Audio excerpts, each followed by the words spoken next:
Évangile selon saint Matthieu. En ce temps-là, la mère de Jacques et de Jean, fils de Zébédée, s'approcha de Jésus avec ses fils Jacques et Jean, et elle se prosterna pour lui faire une demande.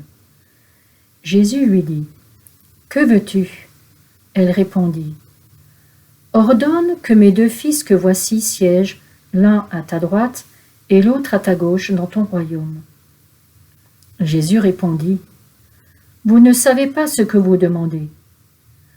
Pouvez-vous boire de la coupe que je vais boire ? » Ils lui disent : « Nous le pouvons. » Il leur dit : « Ma coupe, vous la boirez. Quant à siéger à ma droite et à ma gauche, ce n'est pas à moi de l'accorder. Il y a ceux pour qui cela est préparé par mon Père. » Les 10 autres qui avaient entendu s'indignèrent contre les 2 frères. Jésus les appela et dit : « Vous le savez, les chefs des nations les commandent en maîtres, et les grands font sentir leur pouvoir. Parmi vous, il ne devra pas en être ainsi. Celui qui veut devenir grand parmi vous sera votre serviteur, et celui qui veut être parmi vous le premier sera votre esclave. Ainsi, le Fils de l'homme n'est pas venu pour être servi, mais pour servir, et donner sa vie en rançon pour la multitude. »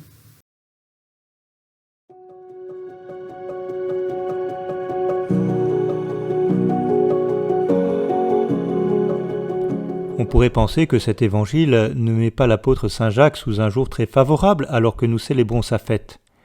Est-ce qu'il ne paraît pas un peu orgueilleux en essayant ainsi de se placer près de Jésus, et en plus bien peu courageux en envoyant sa mère faire la demande ?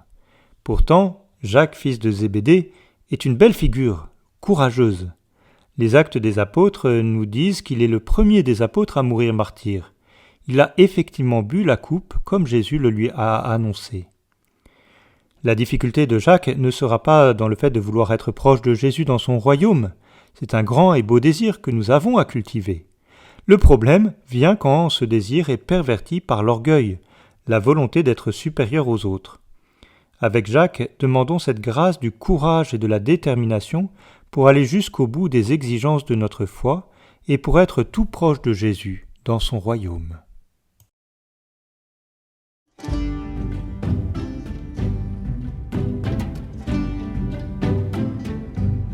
Nous t'acclamons, ô Christ, agneau de Dieu,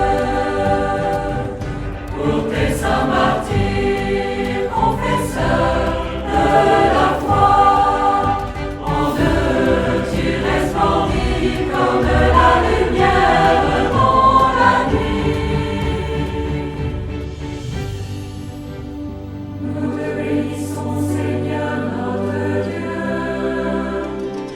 pour le témoignage de tes saints martyrs.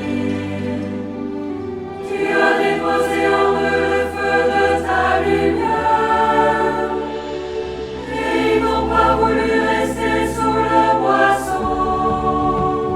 Nous t'acclamons, ô Christ, agneau de Dieu,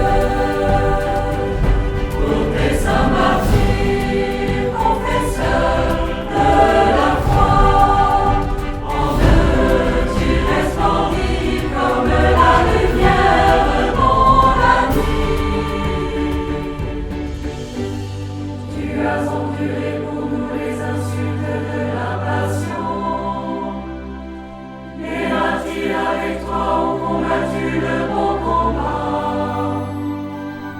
Et c'est l'Esprit du Père qui a parlé en eux, lorsqu'ils furent livrés aux tribunaux des hommes.